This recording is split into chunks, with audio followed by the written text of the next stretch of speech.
Welcome to Section 420, Talkin Yankees, the podcast. Well, Rodón's hamstring might hamstring the rest of the Yankees season.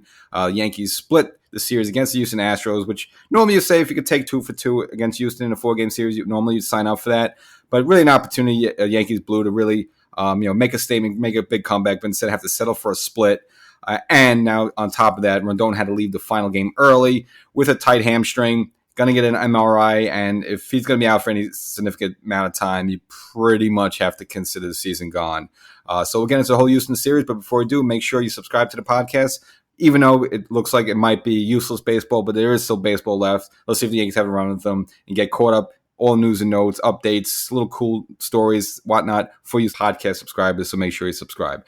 So this could have been a really bounce back series for the Yankees. I mean, you kind of dropped 2 out of 3 against Tampa. It's kind of a miserable season, but okay, you salvaged the last game with Cole in the mound. The third game they were fine. Now Houston comes to town, and of course we know Houston's been banged up this season. A lot of players been out for a long time. Altuve's missed a lot of time, so it's not your typical Houston Astros team, but it's always the Yankees' nemesis. So if you could take 3 out of 4, even sweep them, it would be satisfying. And the Yankees had every opportunity to do that in this series, but have to settle for a split. And it's almost, really, even though normally you would sign up for, as I mentioned before, you would sign up for splitting 2 games apiece.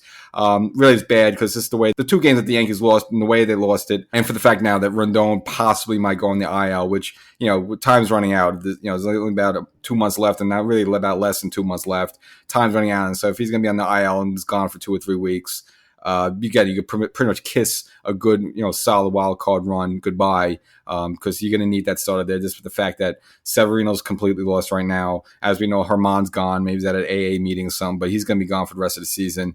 Cole's there, fine, but then what else do you have left? Okay, Nestor Cortes came back to the season. You like that. That was one of the positives of this weekend, but he still has to build his strength up. And again, just having Cole, Nestor Cortes, Schmidt, Brito, and we don't even know who the 5th is going to be. Maybe still Severino holding on to his spot. That's not going to be enough to really make a real strong, legit run at the wild card there. You kind of needed, you need that combination of Cole and Rodón at the top, kind of be the a la 2001 Diamondbacks, Randy Johnson and Curt Schilling. Now, I'm not saying Cole and Rodón would be as good as Curt Schilling and Randy Johnson, but this goes to show that if you could have 2 hard throwers out there at the top of your rotation, you don't need the greatest of the rest of the team. And that 2001 Diamondbacks team really wasn't that great. I mean, of course, Luis Gonzalez that season had the mysterious 57 home runs out of nowhere, which he never did before and do it after. So, not saying it was steroids, but nevertheless, but you look at the rest of that team, it was nothing fantastic. So, but if you had those 2, strong starters at the top there, they could, literally just carry a team all the way through, and that's what they did in that situation. So that's what the Yankees needed with Cole and Rodón. But now that Rodón looks a little hamstrung here, literally, all those plans go out the window because again, Nestor Cortes, as good as he is, and as good as he's back, he's just not there yet. I mean, he's still gonna have to build up his arm strength. He only went 4 innings in his first game.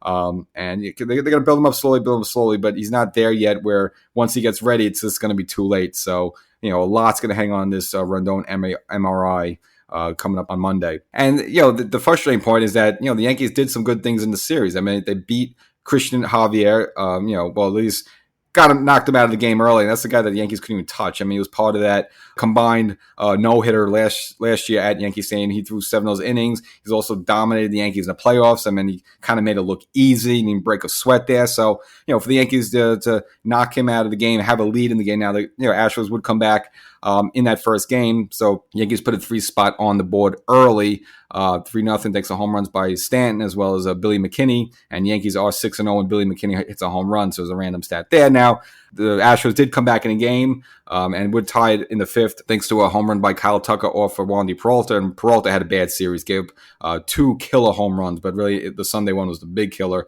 But in the first game, get tying runs at Kyle Tucker there. But the Yankees in the bottom of the 6th there. Doing it with some small ball, which is good. Now with 2 outs, Bader gets on, and again, this is why you like Bader. This is why I'm happy the Yankees did keep Bader during the trade deadline. Again, if the Yankees didn't make a run, you need Bader. Gets on base, able to steal second. One of the rare Yankees that are able to steal bases, and then Anthony Volpe with an RBI single to drive him in gives the Yankees a 43 lead at that point, and then the Yankee bullpen would hold on the rest of the way with King and Clay Holmes closing out. And again, a very satisfying start to the series. Good first win there. Again, one of the bright spots. Now you go to the next game, Severino. Unfortunately, he had one of his as I mentioned in the previous episode, he just got completely his doors blown off early on, and this was the game the Yankees had no shot in, ended up losing 7-3, fine, and they're going to have to figure out what's going on with Severino. And, of course, a good matchup on Saturday. Not only was the return of Nestor Cortes, but now I guess the re-debut of Justin Verlander, now with his second stint with the Houston Astros, getting traded from the Mets there, and, of course, his first start, of course, has to be against the Yankees. Not that it was planned, but it probably was. Nevertheless, but this was actually a very, very satisfying game because it was actually, for once, I don't know if it's ever happened before in a Houston uniform, but the Yankees outpitched Verlander and out-hit the Houston Astros, and it was very satisfying 3-1 victory for the Yankees, including a home run by Jake Bauers, who's been a little bit of a home run tear lately, and the Yankees take that third game, and at that point winning the series 2-1, and Nestor Cortes, as I mentioned, only went 4 innings in his first game back in rehab, and I mentioned that they weren't going to stretch him out that long, but promising first start, and 8 strikeouts in only 4 innings there, and again, impressive getting strikeouts against Altuve, Bregman, getting usual Yankee nemesis there, and Nestor Cortes on the full display, doing the funky motion there, the sidearm stuff, so other than stretching him out, he looks even better than he did me before. He had to go on the IL for a long stint, so maybe it was just hurt to start the season there. So good sign for the Yankees, and it's good to get a nice solid win against Justin Verlander for once, 3-1 there. And then comes the final game where bad is for a bunch of different reasons. You figure the Yankees at the point of playing with house money. Hey, you're not expecting to be 2-1 up on Houston in the series there, but they are. And the Rodón just had a miserable game. First one, a home run there after the Yankees gave him a 1-0 lead thanks to Gleyber Torres. A solo shot in the first. In the third, a 3-run home run to Myers. Killer one there. And then later on, serves up another 2-run home run to Alvarez. And then later in the third inning, they just had to take Rodón out. Again, he felt something grabbing his hamstring. At that point, Yankees behind 5-1. But in the fourth inning, the Yankees do rally, put up a 4 spot. Had the bases loaded there, and this kind of did ring around the rosy, passed the baton. Eventually would tie the game up 5-5. But then Wandy Peralta, who gave up a big home run in the first game, didn't end up costing the Yankees, but gave up another 3-run home run to Myers again. So Myers has 2 3-run home runs in this game, put the Yankees in a big hole at that point, 8-5. Houston would tack on another run. The Yankees would climb back a little bit, but end up dropping this game to a score of 9-7. And again, disappointing there because the Yankee offense actually showed up, but unfortunately, Rodón wasn't able to, keep the Houston offense down, and again, serving up a killer 3-run home run and then a 2-run home run. It should have been a game the Yankees should have won. I mean, even Rodón could just, kept them down to 2 or 3 runs. This is probably a game the Yankees win, and then that's the point where if you say, hey, look, we took 3 out of 4 against Houston, a good start by Rodón, and now we're going to go on the road against the White Sox, a team that the Yankees are better than, even though in the condition they are and should win. You're feeling good, but now you just have this pit in your stomach where you kind of blew an opportunity against Houston.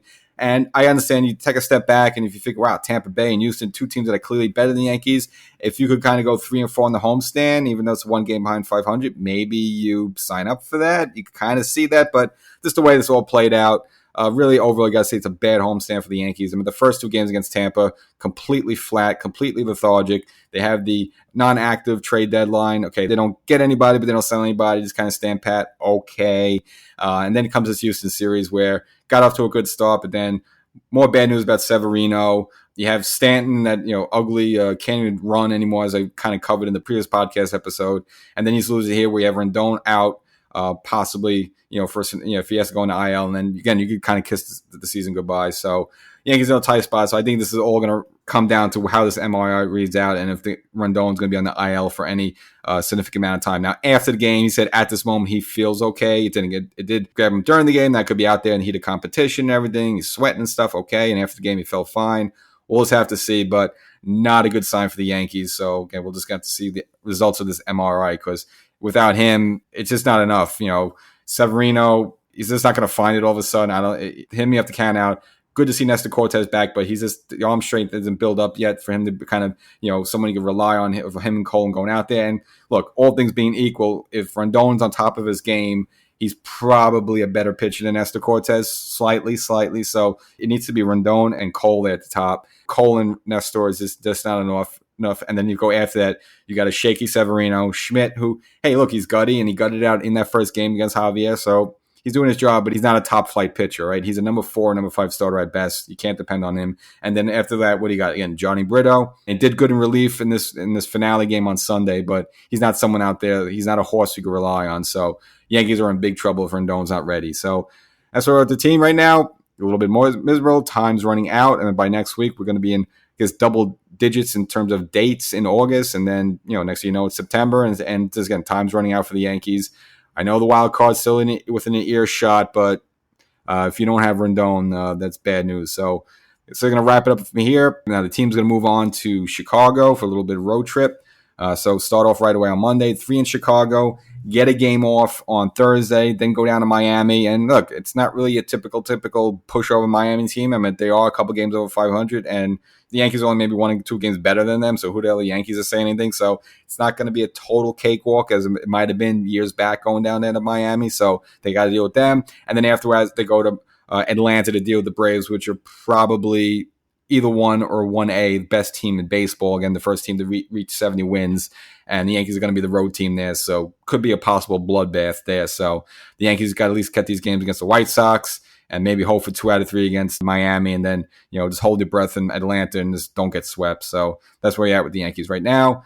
A lot of negativity. Could have been a good series against Astros. Could have been a good opportunity to springboard on this road trip, and nevertheless, the Yankees are going to limp out the way they've been limping this whole season. So we'll catch you the next time.